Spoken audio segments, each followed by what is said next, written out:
Hi hi hi, xin chào các bạn, lại là Noah đây. Mình đang có mặt tại quảng trường Kathmandu. Bây giờ là khoảng 6 giờ sáng. Ngoài trời thì khá là lạnh, ở đây lạnh hơn là Pokhara. Đây là một trong những điểm rất là quan trọng khi mà tham quan hay du lịch Kathmandu. Mặc dù mình chỉ có rất ít thời gian ở Kathmandu thôi nhưng mà mình cũng cố gắng đi xe tới đây. Nhiệt độ ở Kathmandu bây giờ lạnh hơn ở Pokhara, bây giờ chỉ tầm khoảng 7 độ thôi nên là mình cũng đang hơi co giò một xíu. Mình cũng đang thử tìm mấy cái miếng dán giữ nhiệt nhưng mà không thấy đâu cả. Mình không hề dự định đến đây. Vậy tại sao mình lại có mặt tại điểm này vào khoảng thời gian sớm đến như thế? Bọn mình đang chuẩn bị cho chuyến đi về Kathmandu. Do chơi ở Pokhara thêm một ngày nên là gần như sẽ chỉ ghé qua Kathmandu để bay về New Delhi mà thôi. Bác chủ khách sạn ở đây siêu nhiệt tình, bác ấy đưa bọn mình ra tận bến xe luôn mà không hề mất thêm gì. Đơn giản là vì người ta quý thôi. Đây chính là Tourist Bus Park, chỉ cách khách sạn tầm 2 km. Hôm nọ mình tới đây là tới bến xe cũ Old Bus Park. Vé xe này là mình mua của bác chủ khách sạn luôn, với hãng xe là Open Visit Nepal. Giá là 1.600 rupee Nepal, tức là khoảng 320.000 người. Xe này tốt hơn xe hôm nọ do nó có ghế sofa êm hơn. Xe chạy cũng khá đúng giờ, tầm khoảng 7 giờ rưỡi là xe chạy rồi. Khoảng cách từ Pokhara đến Kathmandu là khoảng hơn 200 km và đến tầm 5 giờ sáng là mình sẽ có mặt. Vậy là mình cũng chuẩn bị rời khỏi thành phố này rồi. Ở đây có rất là nhiều kỷ niệm đẹp. Hơn 3 tiếng sau thì xe dừng chân nghỉ ngơi ở một nhà hàng ven đường. Trời khá lạnh nên mọi người tranh thủ hong tay cho ấm. Cảm giác rất là giống với cả vùng cao ở Việt Nam mình vậy.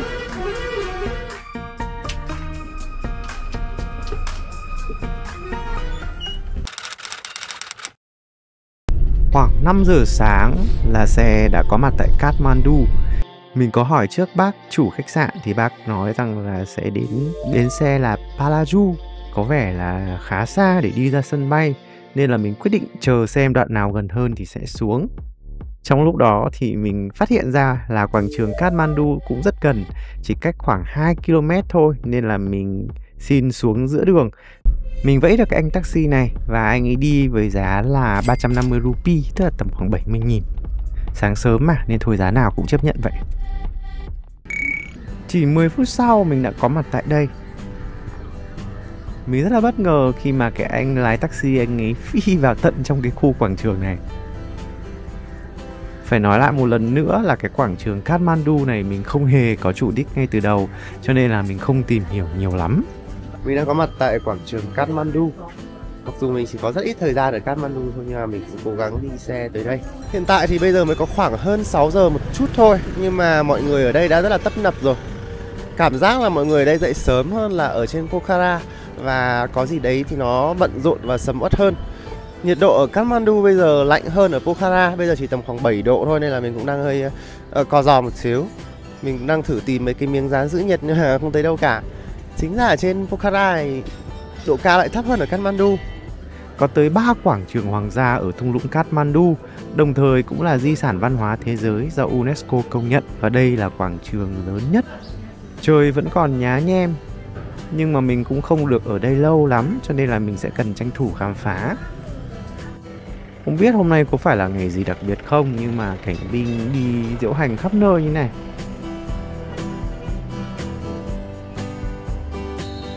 Sáng sớm ra, người dân đã bày bán vòng hoa để dâng lễ. À, họ còn bán cả cây mía nữa nhé. Lần đầu tiên là mình biết cây mía dạng này cũng được dùng trong nghi lễ. Phải nói rằng là dân ở đây thức và dâng lễ thực sự rất sớm luôn. Giờ thì mình sẽ ngó sơ bộ xem họ sẽ thực hiện những gì nhé.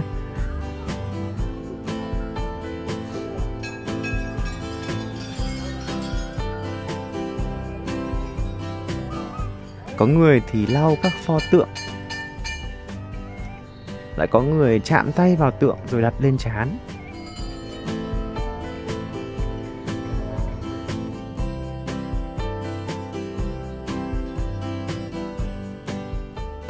Tòa nhà màu trắng kia là Gadi Baihat, hay còn gọi là cung điện trắng, mang một cái kiến trúc tân cổ điển rất là nổi bật. Vì lính canh ở bên ngoài nên mình chỉ có thể ngó nghiêng xung quanh thôi. Kế bên cạnh cung điện trắng là một ngôi đền 3 tầng rất đẹp và vẫn đang đóng cửa, chắc là do sớm quá. Mới tinh mơ mình còn chưa tỉnh ngủ lắm mà đã thấy các anh cảnh binh này khắp nơi, nên là có chút hơi hãi hãi. Tuy vậy, người dân ở đây vẫn đi lại bình thường chứ không thấy có vấn đề gì, cho nên một lúc sau là mình cũng cảm thấy nhẹ nhàng trở lại. Đường đi ở đây được lát đá trông vừa cổ vừa sang trọng. Quảng trường này được xây dựng từ thế kỷ thứ 4 bởi các vị vua Lichavi, sau đó thì tiếp tục được mở rộng. Trong quảng trường này có rất là nhiều ngôi đền, có tới hơn 50 ngôi đền liền. Tòa tháp cao cao kia là Basantapu, tòa tháp cao nhất ở đây, nhìn trông rất là đã mắt. Basantapu nghĩa là tháp 9 tầng, được xây dựng vào cuối thế kỷ 18. Tháp được xây dựng bằng gạch đỏ kết hợp với gỗ chạm khắc rất là tinh xảo. Đây từng là nơi vua Nepal quan sát toàn bộ cảnh thành phố và tham gia vào các nghi lễ hoàng gia. Năm 2015 thì có một trận động đất rất lớn ở Nepal và nó cũng đã ảnh hưởng rất nhiều tới các cái ngôi đền ở đây, đặc biệt là tòa tháp này. Tòa tháp này cũng đã được tu sửa sau đó. Người dân quét dọn, các cảnh binh đứng khắp nơi. Họ còn có cả giáp bảo hộ mà lần đầu tiên là mình nhìn thấy trực diện.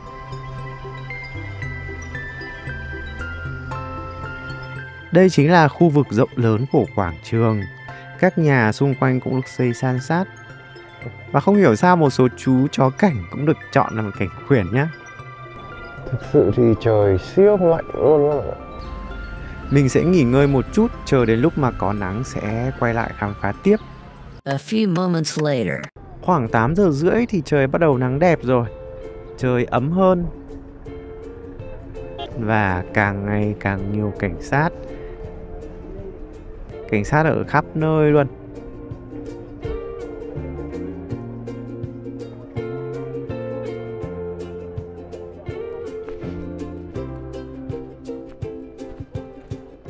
Có nắng lên cái thì tháp 9 tầng lúc nãy trông đẹp hẳn.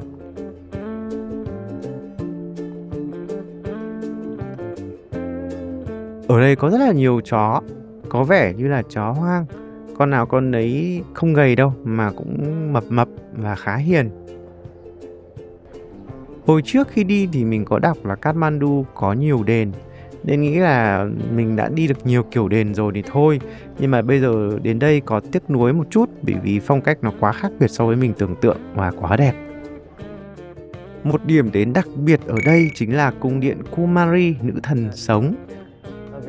Các bạn không nghe nhầm đâu, là nữ thần sống.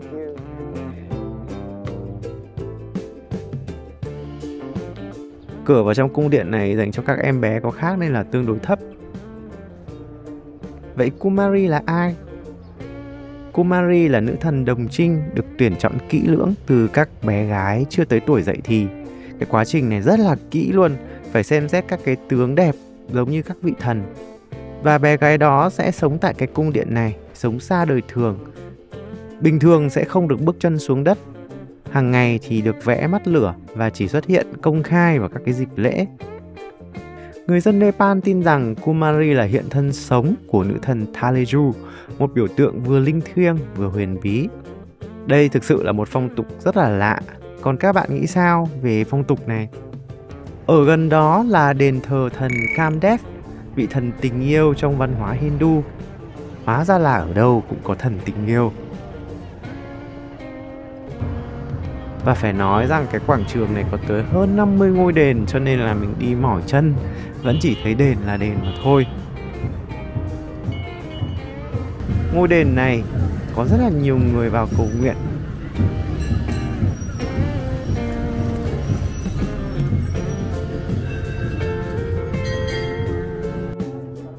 Trước cổng đền thì có người còn đang làm lễ.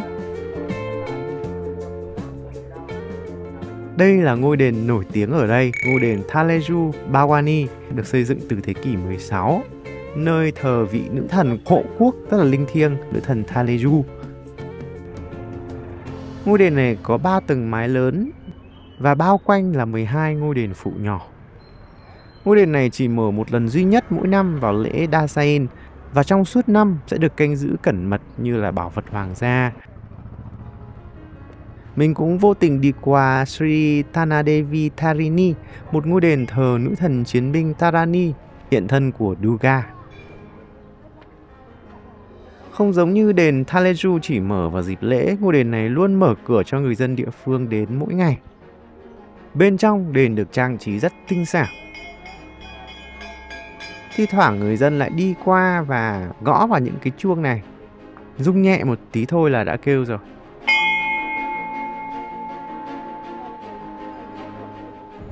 Giờ này thì lượng người đổ về quảng trường bắt đầu đông dần lên và các du khách xuất hiện. Đồng thời thì bắt đầu có người bán vé rồi. Và họ nói với mình là mình cần mua vé 1.000 rupee để có thể tham quan. Hóa ra là cứ đi sớm như mình lúc sáng ấy thì khỏi mua vé luôn. Còn bây giờ thì mình đã đi hết rồi cho nên là thôi mình sẽ ra ngoài cái khu vực cần mua vé này.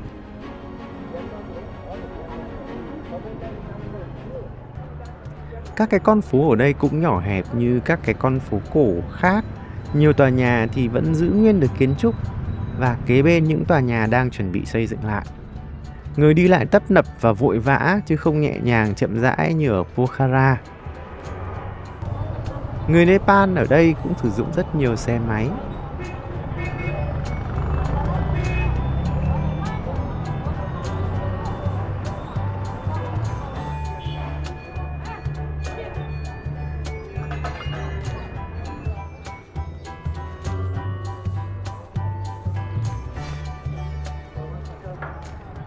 Bây giờ thì mình sẽ đi gần về phía khu chợ.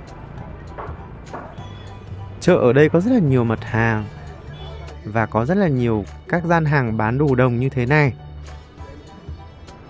Đồ đồng ở đây thì nhiều loại và khá tinh xảo. Kế đó là cửa hàng bán trang phục. Mình nhìn thấy đây là trang phục truyền thống của nam giới Nepal này. Lại là một ngôi đền.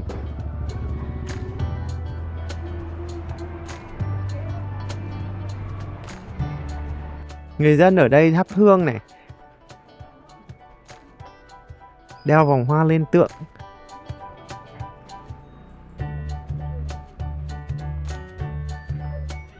Ngoài ra thì còn thắp đèn và nến nữa.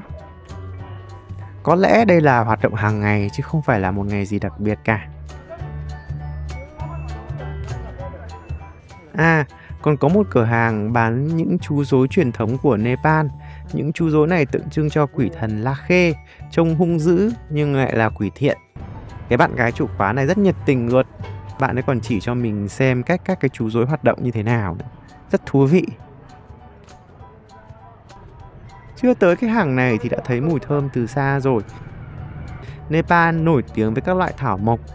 Và những loại thảo mộc này có thể làm thuốc này, gia vị với rất nhiều công dụng nữa. Những cái hương thơm này tạo nên một cái mùi rất đặc trưng ở đây.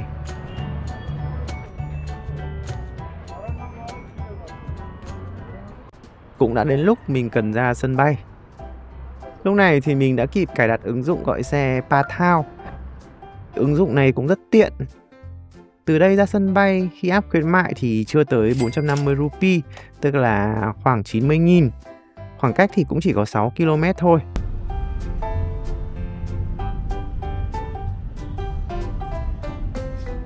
Bây giờ là 10 rưỡi và mình đã có mặt tại sân bay Tribhuvan. Hiện đây là sân bay lớn nhất của Nepal.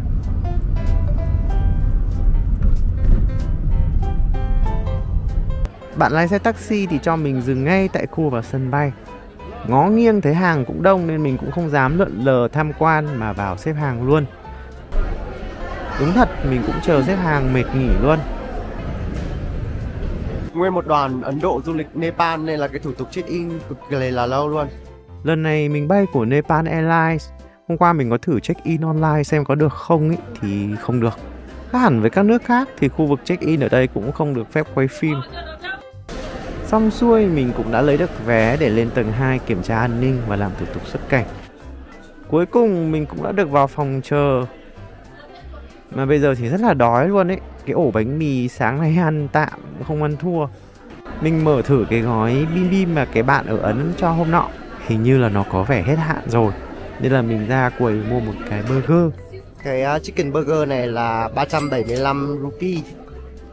Tính ra là tầm một khoảng 70.000. Tầm 1 giờ 20 chiều thì mình đã được lên máy bay. Có một cái điểm lý thú là trên vé sẽ không phân cửa luôn, mà thi thoảng mình lại phải ngó nghiêng trên bảng xem là đã đến lượt chuyến bay của mình chưa và chuyến bay của mình là ở cửa nào. Chính vì là sân bay nhỏ nên sân bay quốc tế Chibutan này chưa có chuyến bay thẳng tới Việt Nam. Thế nhưng mà có chuyến bay thẳng tới Thái, tới Bangkok ấy các bạn.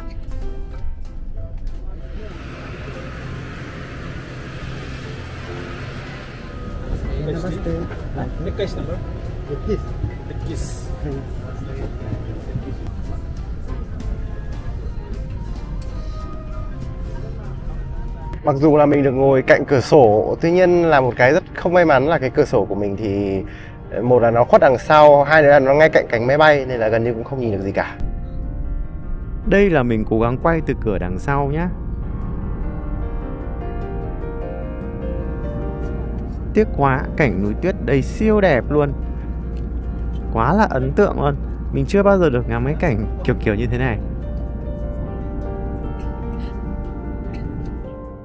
Phải chăng mà mình có chỗ ngồi đẹp hơn là mình tha hồ ngắm rồi. Thời gian bay của chuyến bay này có 1 tiếng 40 phút thôi, nhưng mà vẫn được ăn. Đây là suất ăn của bọn mình. Có cơm cà ri, bánh mì và bơ.